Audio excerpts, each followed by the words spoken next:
Hello everyone, we're gonna cover Isaiah chapter 6 in this video. As I said, chapters 1 through 5 is a unit, that's the introduction. Chapter 7 through 12 is another unit, that's like one chunk. Chapter 6 is in between. It's like so chronologically, if you were to arrange the whole book of Isaiah chronologically, chapter 6 should come first. Almost everybody agrees this chapter occurred before any prophecy of Isaiah. But why is it placed in chapter 6? As I mentioned, because Isaiah wanted to give a preface, like an introduction, before he actually dived into the whole book. So he made another section, introduction, in chapters 1 through 5, which is mostly undated, without any chronological peg. But starting from chapter 6 and on, a lot of the oracles are going to have some chronological pegs. So we know on what year of what king or what historical event this is happening. Okay? So chapter 6 is about can be divided into two parts. Really, it's the prophet. When I refer to prophet, it's Isaiah. The prophet's cleansing and the prophet's commission. Those are the two halves of Isaiah chapter 6. So let's dive in. Chapter 6. In the year that King Uzziah died, I saw the Lord sitting upon a throne, high and lifted up, and the train of his robe filled the temple. Pause. Okay. This is the year that King Uzziah died. Who was King Uzziah? Uzziah died at around 740 BC. By the way, this is about the time, give or take, when the Roman Republic was being formed by Romulus. In Israel, King Uzziah died.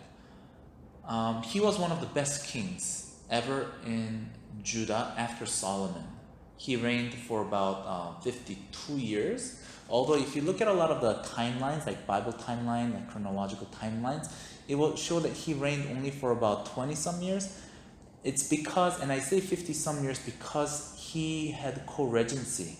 He co-regency with his father. What's co-regency? Co-regency is when a son rules as a king while his father is still alive. Why would they ever do that? It was a common practice back then, maybe for smoother transition, or maybe oftentimes the father was sick, that he wasn't able to carry out his administrative duty, that the son kind of stepped in as a king, but there was, his father was the real king, so Uzziah had co-regency with his father. So if you add that, he really ruled over Judah for almost half a century. Okay, so he ruled long, meaning the country was stable and it was doing well until he died. But before we dive into this, I do want to read a little bit more about Uzziah from 2 Chronicles to give you the background of what's happening. Okay, 2 Chronicles 26. I'm going to kind of like skip here and there within chapter 26 because I don't want to read all the details of it. 26:1. And all people of Judah took Uzziah, who was 16 years old, and made him king instead of his father Amaziah, as I said. He built Elot and restored it to Judah after king slept with his father. Uzziah was 16 years old. He reigned 52 years in Jerusalem.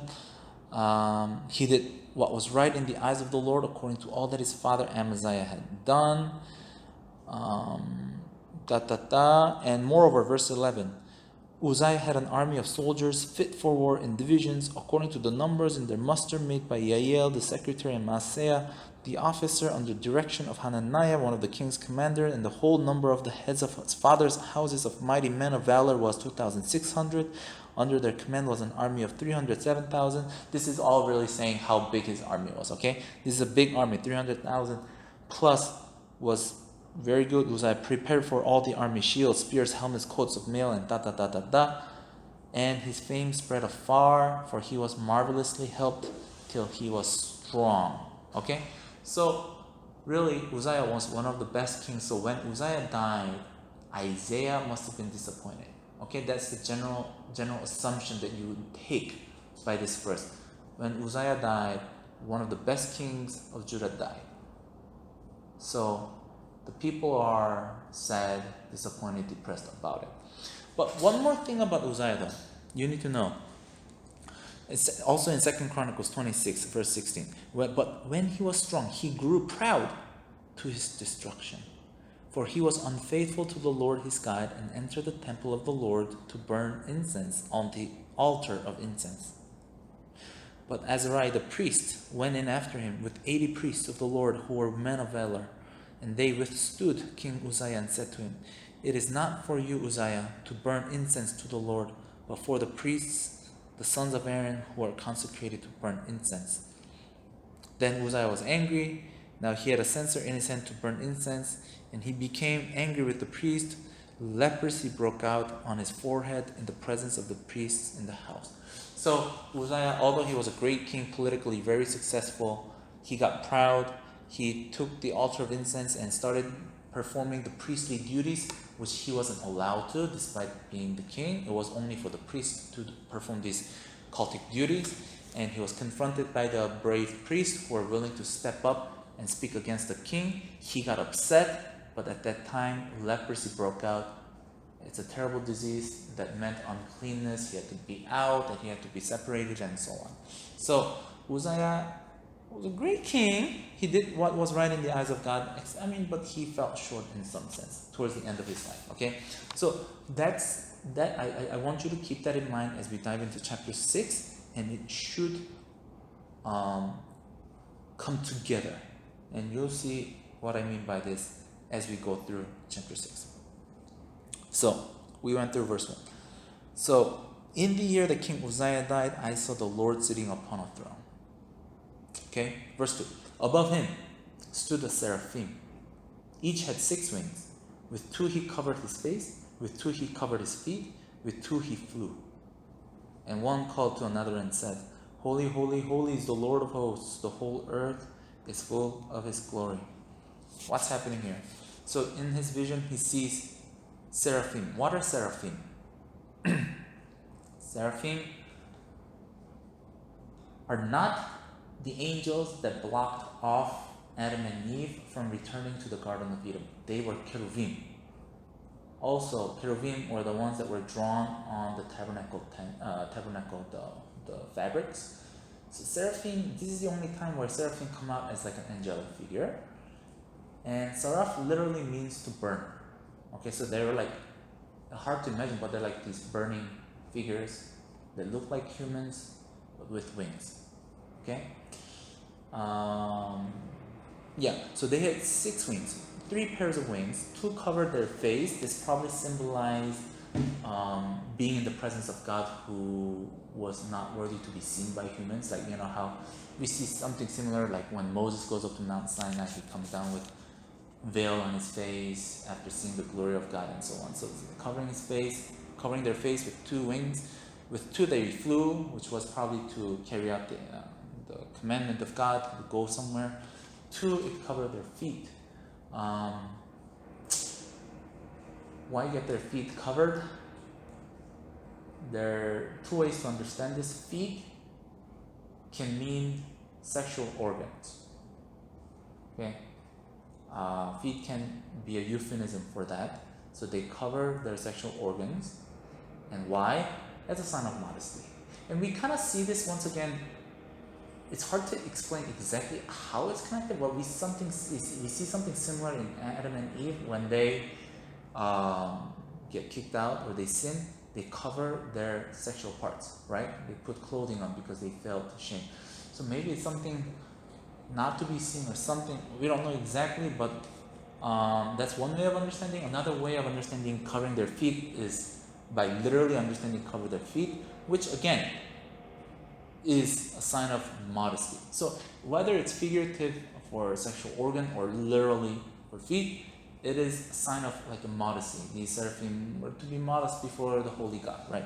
Anyway, so they say, "Holy, holy is the Lord of hosts," and so on. 6:4. And the foundations of the threshold shook at the voice of him who called, and the house was filled with smoke. And I said, "Woe is me, for I am lost. I am a man of unclean lips, and I dwell in the midst of a people of unclean lips. For my eyes have seen the King of the Lord of hosts." So What's the setting here? Setting here is the temple. Okay, verse 1 clearly says the robe filled the temple. Okay? And the house was filled with smoke. So this house is a temple. And this probably rose from the altar of incense, which we'll see later in verse 6. Okay? So the temple is filled with smoke. And Isaiah says, I am a man of unclean lips.